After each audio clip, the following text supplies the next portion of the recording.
No poder do Espírito. Sermão 2. Sermões em Pedra. The Bible Echo, 16 e 23 de dezembro de 1895. Pregado em 23 de outubro de 1895. Certo poeta mencionou ter visto sermões em pedra, e esse será o nosso estudo de hoje. Veremos sermões em pedra. José é um ramo frutífero junto à fonte. Seus galhos se estendem sobre um muro. Os flecheiros lhe dão amargura, atiram contra ele e o aborrecem. O seu arco, porém, permanece firme, e os seus braços são feitos ativos pelas mãos do poderoso de Jacó. Sim, pelo pastor e pela pedra de Israel. E chegando-vos para ele a pedra viva, reprovada na verdade pelos homens, mas para com Deus eleita e preciosa, vós também, como pedras vivas, sois edificados casa espiritual e sacerdócio santo, para oferecer de sacrifícios espirituais agradáveis a Deus por Jesus Cristo. Veremos diversos casos em que na experiência de um e de outro, num relato ou outro, aparece a ideia de pedra viva. Então veio a Amaleque e pelejou contra Israel em Refidim. Com isso ordenou Moisés a Josué: escolhe-nos homens e sai e peleja contra Amaleque. Amanhã estarei eu no cimo do outeiro, e o bordão de Deus estará na minha mão. Fez Josué como Moisés lhe dissera, e pelejou contra Amaleque. Moisés, porém, Arão e Ur subiram ao cimo do outeiro. Quando Moisés levantava a mão, Israel prevalecia. Quando, porém, ele abaixava a mão, prevalecia Amaleque. Ora, as mãos de Moisés eram pesadas, por isso tomaram uma pedra e a puseram por baixo dele, e ele nela se assentou. O fato de que Moisés se assentou sobre a rocha transmite um significado um pouco maior do que ele simplesmente ter algo sobre o que se assentar. Indica que o Deus de Israel, a rocha de Israel, era quem lhe daria a vitória. A pedra nas mãos do jovem pastor de Israel. Temos também o caso de Davi e Golias. Não precisamos tomar tempo agora para ler sobre como os filisteus haviam derrotado o exército de Israel e como Golias saía manhã após manhã a fim de desafiá-los. Davi, que não passava de um jovem pastor naquela época, desceu para visitar a seus irmãos.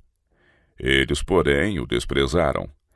E acendeu-se a ira de Eliabe contra Davi e disse: por que desceste aqui? E com quem deixaste aquelas poucas ovelhas no deserto? Davi tinha vindo de sua tarefa de guardar as ovelhas. Um pastor é alguém que guarda as suas ovelhas.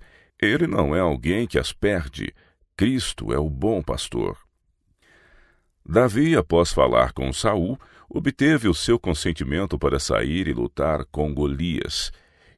E Saul vestiu a Davi com suas vestes, e lhe pôs sobre a cabeça um capacete de bronze e vestiu-o com uma couraça. Ele pensou que se Davi fosse lutar contra Golias, precisaria de armadura. O relato continua. Disse Davi a Saul: não posso andar com isto, pois nunca o usei.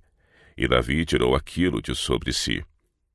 Tomou o seu cajado na mão e escolheu para si 5 pedras lisas do ribeiro, e as pôs no alforje de pastor que trazia, a saber, no surrão, e lançando mão de sua funda foi-se chegando ao filisteu.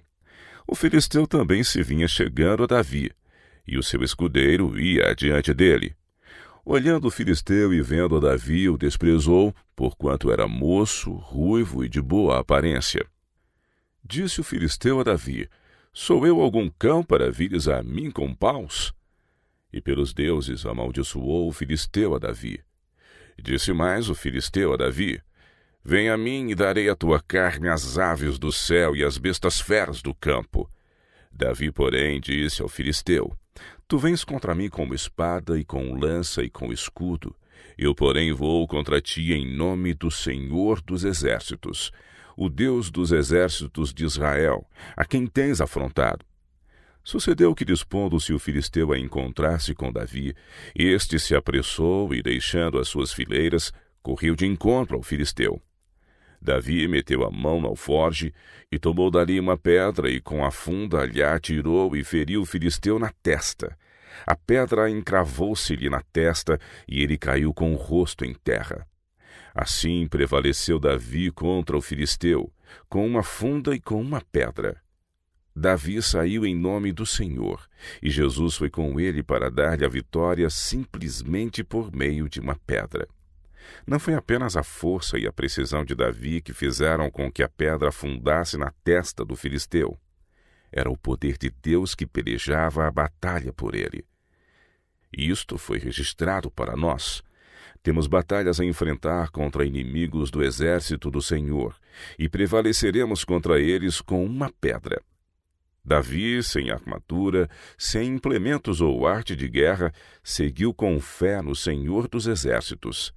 Esse é o exemplo para nós. Ele prevaleceu com uma pedra. Jesus Cristo, a pedra viva, é a nossa força e poder para as batalhas contra o inimigo. Um edifício de pedras preparadas. Em 1 Reis 6, temos um relato da construção do Templo de Salomão. No verso 7 encontra-se a descrição da casa. Edificava-se a casa com pedras já preparadas nas pedreiras, de maneira que nem martelo, nem machado, nem instrumento algum de ferro se ouviu na casa quando a edificavam.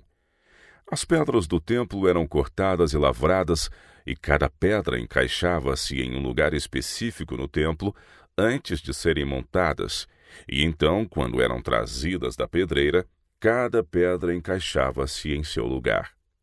O edifício foi montado pedra após pedra, e não se ouvia qualquer som de machado ou martelo. E preparavam a madeira e as pedras para se edificar a casa. Mas toda a preparação foi feita antes de serem encaixadas afinal. Uma casa espiritual. Também vós mesmos, como pedras que vivem, sois edificados casa espiritual para serdes sacerdócio santo, a fim de oferecerdes sacrifícios espirituais agradável a Deus por meio de Jesus Cristo. Pois isso está na Escritura. Eis que ponho em Sião uma pedra angular, eleita e preciosa, e quem nela crer não será de modo algum envergonhado. Para vós outros, portanto, aos que credes, é a preciosidade, mas para os descrentes a pedra que os construtores rejeitaram, essa veio a ser a principal pedra angular, e pedra de tropeço e rocha de ofensa. São estes os que tropeçam na palavra, sendo desobedientes. Cristo é a pedra viva, e logo que entramos em contato com ele, tornamo-nos pedras vivas. Separados dele, estamos mortos, mas ao entrarmos em contato com ele, somos para ele edificados casa espiritual, a qual casa somos nós, se guardarmos firme até ao fim a ousadia e a exultação da esperança, sendo ele mesmo, Jesus Cristo, a pedra angular. Porque vós sois o templo do Deus vivente. E a casa toda adequadamente estruturada cresce como o santo templo do Senhor. Somos edificados juntamente a fim de sermos uma habitação para Deus. Cada crente é um templo de Deus. E então os crentes são edificados juntamente, e isso forma a igreja, a qual é o templo do Deus vivo. Ele, por seu Santo Espírito, fez dali o lugar de sua habitação. Tornamo-nos pedras vivas, porque ele é uma pedra viva, e somos edificados sobre ele. Homem algum pode assentar outro fundamento além do que já foi assentado. Voltarei e reedificarei o tabernáculo caído de Davi, e levantando-o de suas ruínas, restaurá-lo-ei. Ele novamente ajuntará um povo com o qual irá construir sua igreja. Agora mesmo ele está trabalhando, preparando as pedras para seu templo. Elas estão sendo cortadas e lavradas, cada uma delas, a fim de ocupar seu devido lugar no templo de Deus. Quando esse templo estiver completo, a obra estará terminada. Preparando as pedras. Novamente, em Oséias, ressaltamos a ilustração da preparação. Que te farei, ó Efraim? Que te farei, ó Judá? Porque o vosso amor é como a nuvem da manhã e como o orvalho da madrugada, que cedo passa. Por isso os talhei por meio dos profetas. Quando o Senhor nos tira de lá da pedreira, somos como pedras brutas e não lapidadas. Este é o início de nossa experiência. Cada indivíduo deve ser lapidado a fim de se encaixar em seu devido lugar no templo de Deus. E quando o templo for montado, isso acontecerá sem que haja som de machado ou martelo, pois esta parte já foi feita antes. Ele então dirá: Vinde benditos de meu Pai. Mas não devemos esperar até aquele momento para nos preparar. A obra de preparo para essas pedras brutas e sem forma deve ser efetuada antes disso. Certa vez visitei um cemitério no qual havia uma belíssima estátua de um homem em pé, ao lado de uma cadeira. Era muito grande. O guia então chamou minha atenção para o fato de que a estátua havia sido feita de uma só pedra. Quando começou a tarefa, o escultor viu uma enorme pedra, mas também nela viu o homem e a cadeira. Contemplando-a, o escultor perde de vista as quinas brutas e vê em seu lugar um homem de porte gigante em pé ali, perfeito. Tudo mais deve ser cortado fora, e ele se lança ao trabalho com suas ferramentas. Ele deseja que o mundo veja o que ele está vendo, então corta tudo fora, menos o homem e a cadeira. Deus nos recebe como pedras brutas e não promissoras. Contudo, percebe em nós uma expressão de seu caráter e nos enxerga não como pedras brutas, mas como aquilo que podemos nos tornar. Mesmo sendo ainda pedras brutas, ele vê a Jesus Cristo em nós. Dá início então à tarefa de cortar e polir. Mas o que fazer-lhe? Alguns poderiam pensar que estivesse destruindo tudo. Ele tem, porém, um lugar determinado para essa pedra e quer que seja cortada de maneira específica. A obra de lapidação consiste nas experiências difíceis da vida, quando parece que Cristo nos irá fazer em pedaços. No entanto, ele não vai arruinar sua pedra. Sabe exatamente o lugar que ela deve ocupar em seu templo e a corta de maneira a nele se encaixar. O Senhor prossegue em sua obra de lapidação a fim de preparar um povo, cada um ocupando seu devido lugar no templo celestial, e cada indivíduo se torna uma pedra viva em razão de seu contato com Cristo, a pedra viva. Deus desenvolverá em cada pessoa exatamente o aspecto de caráter que irá melhor se encaixar no lugar que Ele quer preenchido.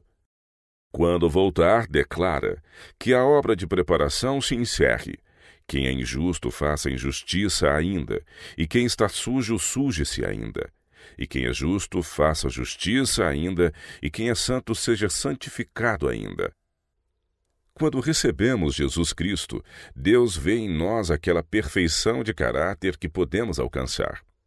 Ele sabe o que pretende fazer conosco. Concede-nos o caráter de Cristo e então olha para este caráter. Dessa forma os fez aceitos no amado. Ele nos aceita não pelo que somos, mas pelo que Ele se propõe a fazer de nós e pelo que Cristo é. Fará de cada um de nós uma pedra para seu templo. O construtor mestre observa uma pedra bruta e enxerga nela seu modelo de perfeição. Ele nos aceita não pelo que nós somos, mas pelo que Ele é. Consideremos outra linha de pensamento. E tendo acabado de falar com ele no Monte Sinai, deu a Moisés as 2 tábuas do testamento, tábuas de pedra escritas pelo dedo de Deus. Em Êxodo 34, 28, é-nos declarado o que estava escrito ali. Você deve se lembrar de que quando Moisés desceu da montanha pela primeira vez, descobriu que os filhos de Israel já tinham quebrado os mandamentos de Deus e estavam adorando ídolos. Ao vê-los, lançou no chão as 2 tábuas de pedra e as quebrou. Deus então lhe ordenou que preparasse 2 outras tábuas. Aqui você pode ver a lei sendo reescrita. Primeiro, o homem quebrou a lei. Deus então a escreveu nas tábuas de pedra. Depois de havê-la escrito ali, a fim de informá-los por uso de palavras, o que era seu caráter, Jesus Cristo veio para exemplificá-la em sua vida. Foi Jesus Cristo quem proclamou a lei no Sinai, e ao vir em carne humana assentou-se sobre um outro monte e mais uma vez anunciou a lei. Ela está no Sermão do Monte. Era a mesma lei, o mesmo Cristo, os mesmos princípios, mas ele estava desdobrando. Ele não apenas desdobrou em palavras, mas ele mesmo era a lei, a expressão do caráter de Deus. Ele nos declara o que Deus é, não apenas em sua palavra, mas sendo o próprio Deus entre nós. Ele era Deus manifestado na carne. E o Verbo se fez carne e habitou entre nós. Então Cristo é a rocha de Israel. Já desde a primeira vez, Deus escreveu a lei de forma perfeita e completa em tábuas de pedra e a entregou ao povo. Então escreveu a mesma lei sobre a pedra viva e deu-a ao povo. Assim você irá perceber, Cristo é a lei viva. Isso significou colocar a lei em pedra pela segunda vez. Aqui, então, temos a lei em pedra duas vezes, sobre as tábuas de pedra escritas pelo dedo de Deus e sobre a pedra viva, Cristo, e apresentada ao povo. A lei escrita sobre as tábuas de pedra. Consideremos por um momento a lei escrita sobre as tábuas de pedra. Sobreveio a lei para que avultasse a ofensa. A lei veio para tornar conhecido o pecado e para condenar o pecado. O aguilhão da morte é o pecado, e a força do pecado é a lei. O pecado não é considerado onde não há lei. O pecado resulta em morte. O pecado, uma vez consumado, gera morte. A lei nas tábuas de pedra, vista simplesmente como as 10 palavras de Deus, condena para a morte. A morte passou a todos os homens porque todos pecaram. Assim, quando consideramos a lei simplesmente como o código legal de Deus, ela significa para nós morte. Mas Deus pôs esta mesma lei sobre uma pedra viva. E quando a vemos escrita sobre a pedra viva, ela significa para nós vida. Contudo, continua sendo a mesma lei. Devemos encontrá-la escrita em tábuas de pedra e ser condenados e mortos por ela, ou devemos encontrá-la sobre a pedra viva e viver por ela. Porém, de uma forma ou de outra, é necessário que nos encontremos com ela. Deus não nos pergunta se queremos ou não. E não faz diferença o que dizemos. Quer sejamos por ela condenados ou vivificados, ela continua sendo a mesma lei de Deus.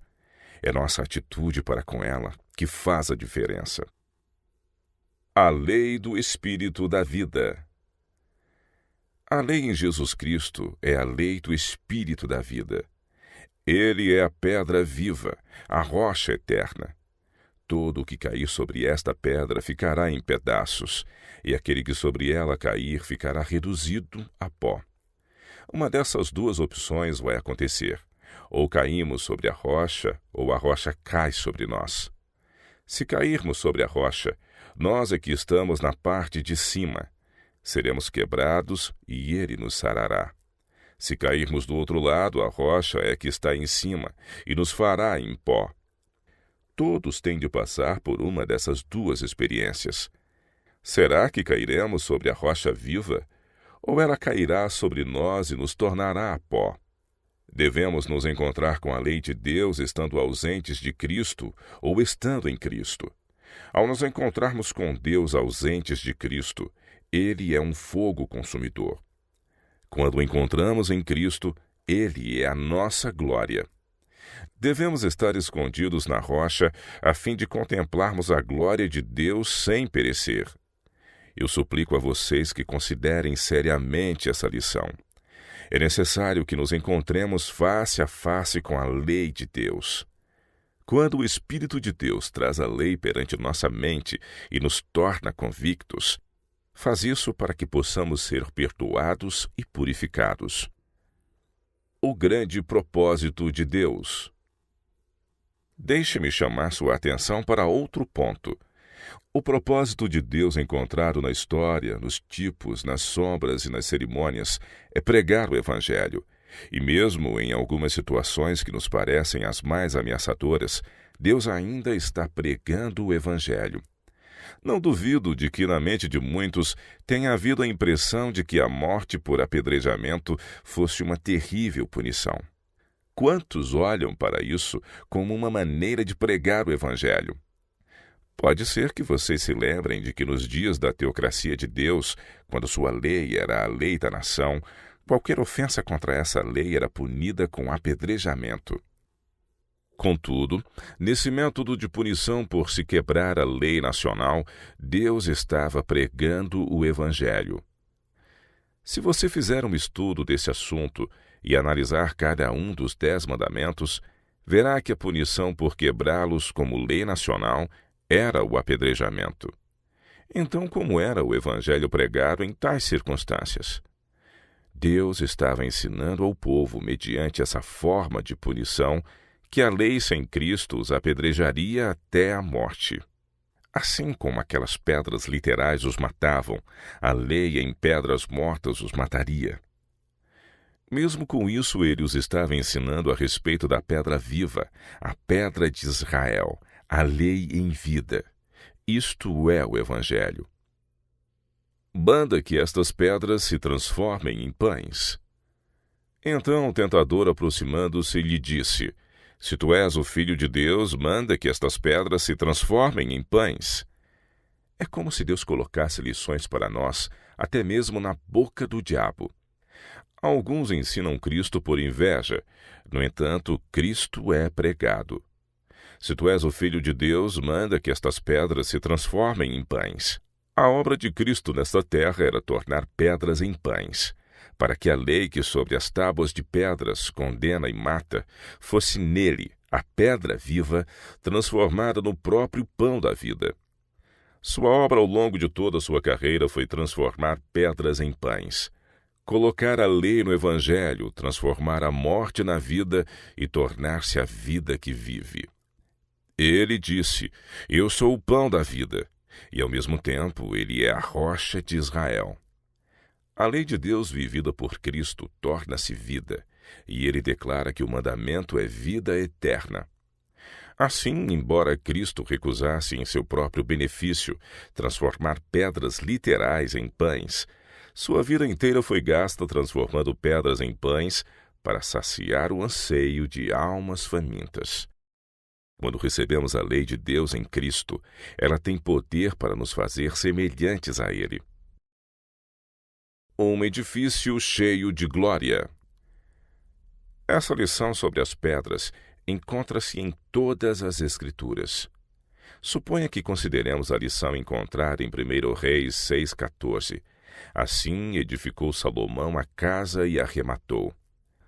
Lembre-se de que essa casa foi construída de pedras.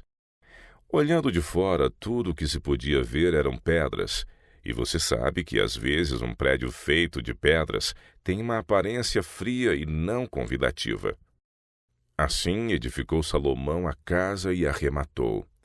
Também revestiu as paredes da casa por dentro com tábuas de cedro, desde o soalho da casa até ao teto, cobriu com madeira por dentro e cobriu o piso da casa com tábuas de cipreste. Da mesma sorte, revestiu também os 20 côvados dos fundos da casa com tábuas de cedro, desde o soalho até ao teto, e esse interior ele constituiu em santuário, a saber, o Santo dos Santos. Era, pois, o santo lugar do templo de 40 côvados.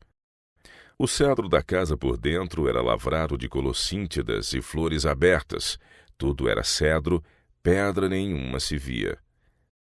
Por dentro, Salomão revestiu a casa de ouro puro. Olhando de fora, era um prédio feito de pedras, e nada além de pedras. Mas do interior não se via pedra alguma. Coloque-se fora de Cristo.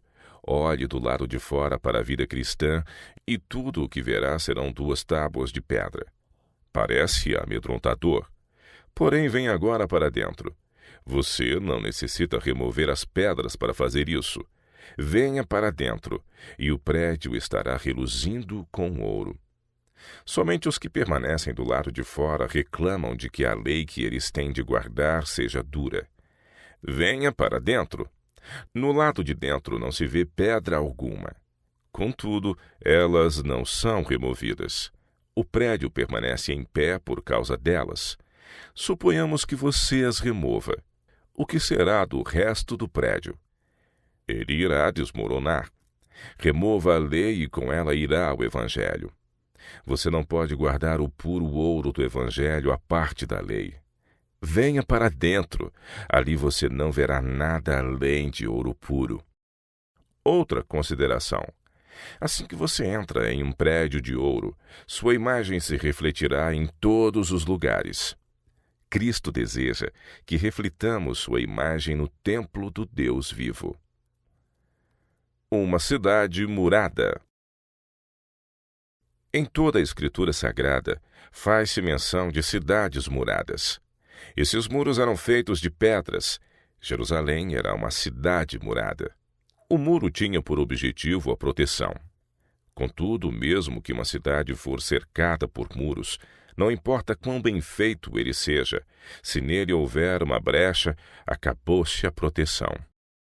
O inimigo nunca ataca uma cidade que tenha brecha no muro em qualquer outro lugar a não ser na brecha. Você verá que esta ideia do muro é muito proeminente em todas as Escrituras. Podemos notar esse fato na experiência de Neemias. Ele estava triste porque a cidade de seus pais estava destruída e o muro estava derrubado. Por essa razão, ele se propôs subir e reconstruir a cidade e o muro. Diz ele em seu relato: Tendo Sambalate ouvido que edificávamos o muro, ardeu em ira e se indignou muito e escarneceu dos judeus. Então falou na presença de seus irmãos e do exército de Samaria e disse: Que fazem esses fracos judeus? Permitisse-lhes isso, sacrificarão, darão cabo da obra num só dia. Renascerão acaso dos montões de pó as pedras que foram queimadas? O que eles pensam que vão fazer? As pedras estão soterradas. Será que estes fracos judeus pensam que vão recuperá-las? O relato continua.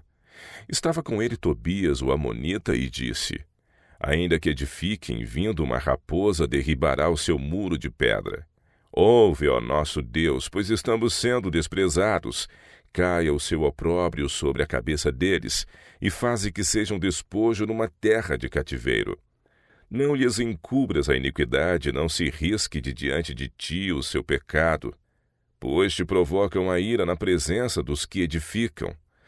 Assim edificamos o muro, e todo o muro se fechou até a metade de sua altura, porque o povo tinha ânimo para trabalhar. O muro de Deus para seu povo. Lemos no livro de Marcos que certo homem plantou uma vinha e cercou-a de uma sebe. Para que servia a sebe? Para proteção. O Senhor tirou a sua vinha do Egito e a estabeleceu e construiu uma cerca ao seu redor. Este é o propósito de um muro, servir de proteção e manter o inimigo do lado de fora. O muro, porém, precisa estar completo. Deus construiu um muro para seu povo. A lei é esta proteção. Mas, para que seja uma proteção completa, precisa ser um muro completo. Nossa segurança está em termos um muro completo. Infelizmente, porém, eles haviam derrubado o muro. É propósito de Deus que o muro seja construído novamente. Porventura não é este o jejum que escolhi, que soltes as ligaturas da impiedade, desfaças as ataduras da servidão, deixes livres os oprimidos e despedaces todo o jugo? Porventura não é também que repartas o teu pão com o faminto, e recolhas em casa os pobres desabrigados, e se vires o nu, o cubras, e não te escondas do teu semelhante? Então romperá a tua luz como a alva. A tua cura brotará sem detença. A tua justiça irá diante de ti, e a glória do Senhor será a tua retaguarda. Então clamarás e o Senhor te responderá. Gritarás por socorro e ele dirá: Eis-me aqui. Se tirares do meio de ti o jugo, o dedo que ameaça, o falar injurioso. Se abrires a tua alma ao faminto e fartares a alma aflita, então a tua luz nascerá nas trevas, e a tua escuridão será como o meio-dia. O Senhor te guiará continuamente, fartará a tua alma até em lugares áridos e fortificará os teus ossos. Serás como um jardim regado e como um manancial cujas águas jamais faltam. Os teus filhos edificarão as antigas ruínas, levantarás os fundamentos de muitas gerações e serás chamado reparador de brechas e restaurador de veredas, para que o país se torne habitável.